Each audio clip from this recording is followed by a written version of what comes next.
No idea. So what was that like? Nor did I have any idea what the show was about.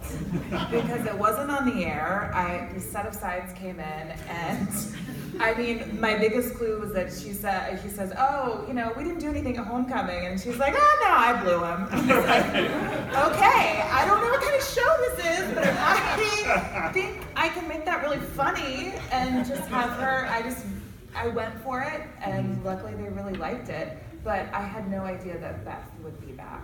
So then when they did ask you, and you know, have you read the script for yeah, so they casting checked my avail, and I didn't know, I knew I was coming back, but I didn't know what for.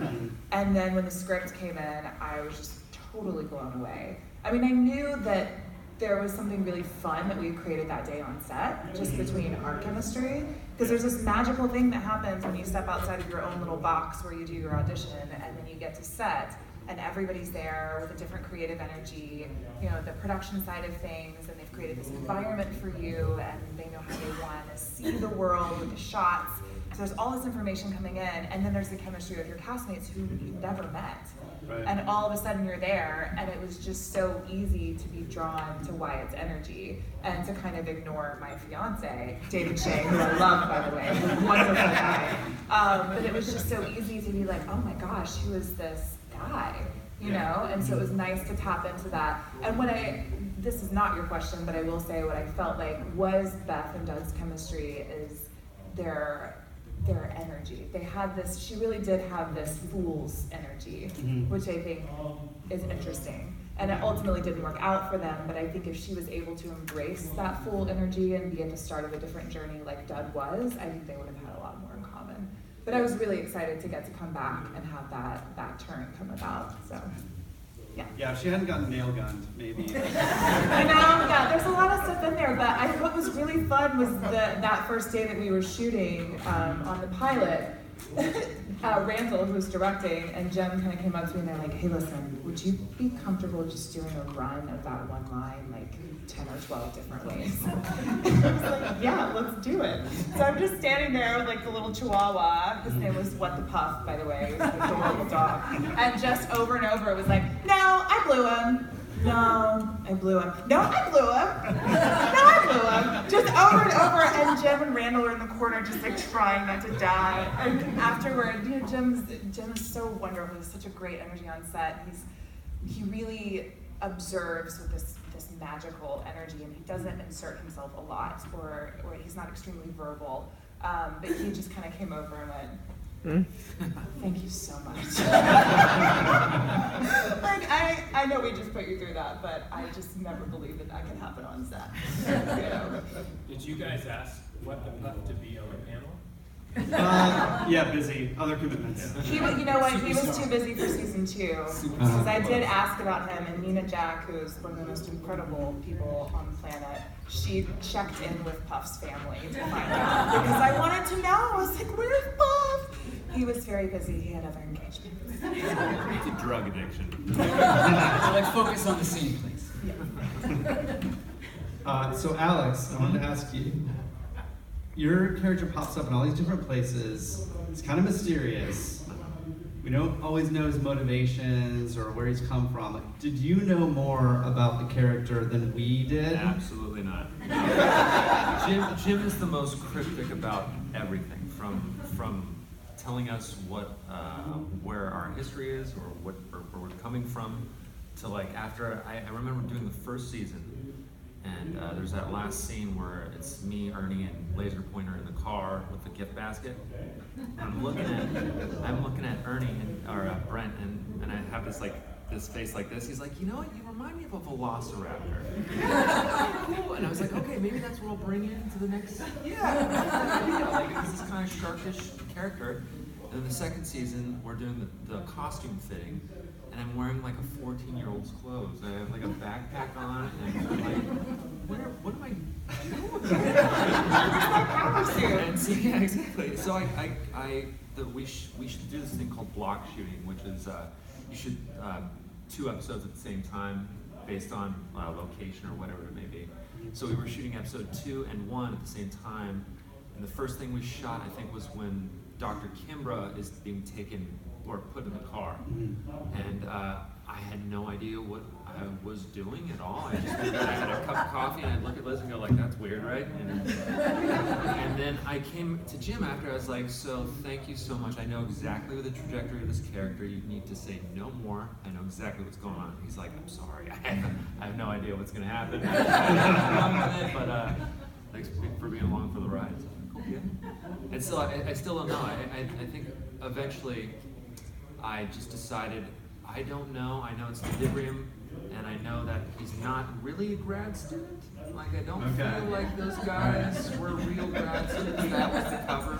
He himself doesn't know. Yeah, exactly. Nobody knows anything about it. Why I see it in Mexico. Yeah, shut up. Yeah, I don't know. Hey, it's on our list. Why were you in Mexico? My thoughts were that I was checking up on Ernie and Cut. Even though I see them and I go, I gotta get out of here, I think I didn't. In what capacity? Related to the scrolls? Well, there's a character named Parker. I don't know if you guys remember the character. There's a name Parker thrown around in the first season and in the second season. I have this feeling that he was almost like a captain-like character, almost like that liaison. So we're working through Parker. Because I mentioned Parker again. That's all you got. Yeah, the Parker. Yeah. Right. So, and then the second part of that, I was like, I don't know what to play. Just play that you're attracted to Liz. Which Not hard to do, people. played right into Bart's prediction that they would be love interests. Sorry, I keep forgetting to talk into the mic. Yeah, after the parking lot scene, one of Bart's predictions on the podcast was like, oh, that's definitely Liz's love interest. And Jim and I were like, that's ridiculous. Just be quiet. Yeah. And that's how we treat each other. But then you show up and you guys are happy. You have the sparks flew for the 8 seconds in the Mexican bar. So Bart did a victory lap. Yeah. I think that would have turned, as far as I know, that might have turned into something, but obviously I think the guy's probably a foil. Like, he doesn't seem the most upfront. In the script, there was a line where I say, she's like, what are you doing here? And I say something about being a grad student. And in the script, it says he changes the subject quickly. So I was like, obviously he's full of shit. Yeah. But I think that would have been a cool thing to happen. You know? Liz also had, I think, proven many. Liz also had pretty bad taste in men. Yeah. You wanted to a character. I thought that was a link between her past romances and yours as well. Yeah. All right, so I'm going to ask one more question and then pass it over to Bart. And anyone who listens to our podcast knows that Bart is, we all love Champ, but Bart is the biggest champion of Champ. So I'm going to let you ask David a question. I'm going to skip over to Vic. So I wrote down a question for you, but it's like an entire page on this notebook. So I'm trying to make it short. Well, let's hear it. So, Let's hear it, sir. Okay. So, all right. It would be easy for Tarquin to be a villain, because he's definitely different in his Hurtful so far, hurtful. Right now, but he's not. But that's the thing, but he doesn't come off the way. He comes off, if not sympathetic, like at least, I don't know, very entertaining and amusing. And you can kind of, as the story goes on, you can relate more to the position that he's in. I just was wondering, like, were there any challenges in playing this character that's definitely different from a lot of the other characters on the show, who are a little more like sincere and, heart of gold? Terribly put. I agree. There is some research that I did do that I got a chance to kind of dive into. This poor sales rep that I glommed onto and spent time with, who spoke of this kind of conference culture where these people go to these hotels and they drink their faces off. Yeah, yes, this is like that. Well put, sir. And they're away from their families, and this guy was a rep for blueberries, of all things. We're living in a time where blueberries need branding.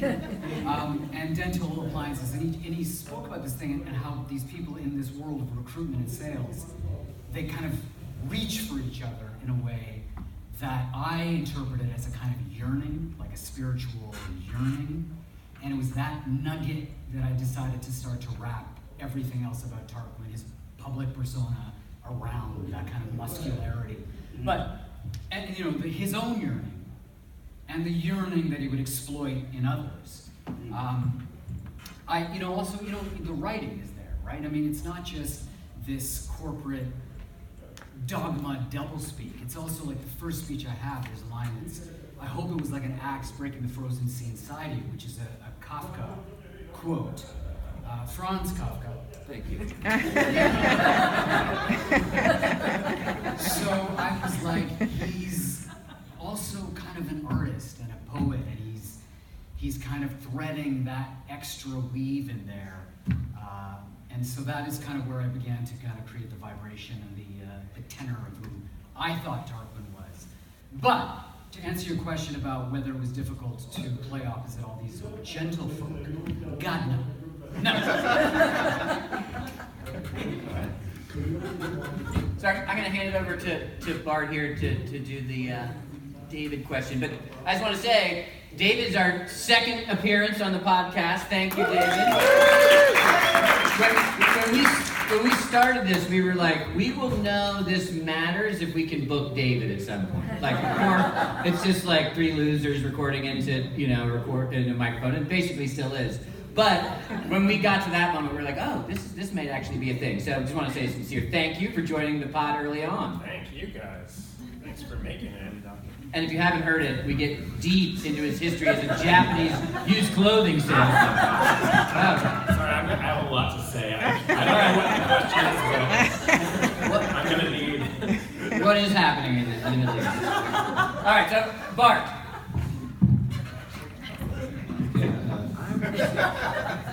Was that just a gag? Someone please give him a microphone of his own. David, my question is... Someone please give him a microphone of his own. Is that what you just said? Yes. Well, you got to borrow mine for your answer. Yeah, my neck is hurting from this. So when in your life did you get a job as a dishwasher that allowed you to know so much about that character? And at that time, did you know that you were going to be able to utilize this later as a character? Well, I never worked as a dishwasher. I actually met this guy who was in the blueberry trade. Wait a minute. Wait a minute. We did the same research and came up with those two characters? That's why the show is so special. Yeah, I don't have an answer. No, I'm just sort of messing with you, but I was just giving you that opportunity. I have washed dishes at home, not much. Well, you sound like most of the applicants No. for dishwashing jobs at the restaurant. Sorry, I didn't mean to throw you there, but no, I as I said in the podcast, and you were my favorite from season 1 of the characters, just because your lines are so great, and you know, like I'm usually looking for dishwashers. I own a restaurant in Brooklyn. Would you hire me? I said I would, even if you can't do the job, just to be there for me, because I need someone like that who has these kinds of words of wisdom. Good to know that there's a backup plan. There is. I have a quick question for Britt and David. You all had a moment in the kitchen. Like, as sparks were flying, Yeah. why didn't we pursue that romance? I mean, that was mostly pursued off screen. Yeah. It's okay, you knew. It's fine. It's California. Yeah, so Champ was one of my, Champ and Blaze were my two favorites going into the second season, because I was only in the first episode of season 1. I didn't know I was coming back, so I just kept watching the show and fell in love with it and became a complete fan, which was really actually uncomfortable when I came back for season 2, because I was freaking out. But my first day, they set up my cast chair in like Ernie's apartment, or Ernie's house, and I'm looking at the cat tree, and anyway. And then we worked together, and David was so sweet, because I was a bit nervous. I was super sweet. We were shooting together that day, and it was my first day being back and meeting everyone, and David and I were just chatting, and he's such a lovely actor to work with, and then we got on set, and he was Champ, and is also an incredible person to watch. And I really feel like there's a reason that Beth was drawn to Dud. She ended up having her wedding at the lodge. She was drawn back to it, and I think, like I said, I don't believe that she was able to totally break down the life that she had become accustomed to, but she was very unsatisfied with it. And so there was something about philosophy that she couldn't quite touch. And I genuinely felt like she wanted to hear what Champ had to say, because she was struggling. She was watching her mom, who had kids, who got married. She was watching all of her girlfriends get married. She feels like she's supposed to do this thing and work in a call center and punch the clock and do all of it. And then this guy waltzes in and has these amazing things to say about brains and about a goo.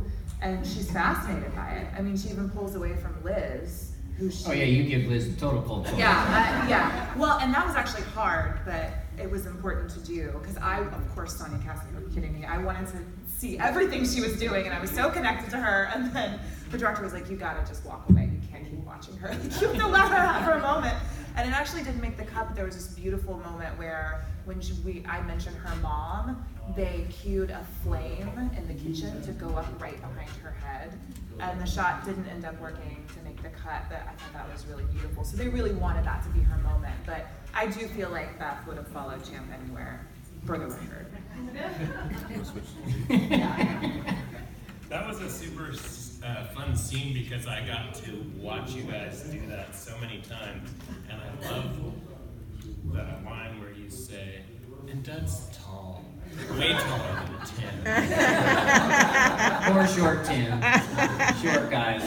I get no love. David, now, quick question here, and you can be honest. Are you going to be recognized more today as Champ or ATM smashed head guy?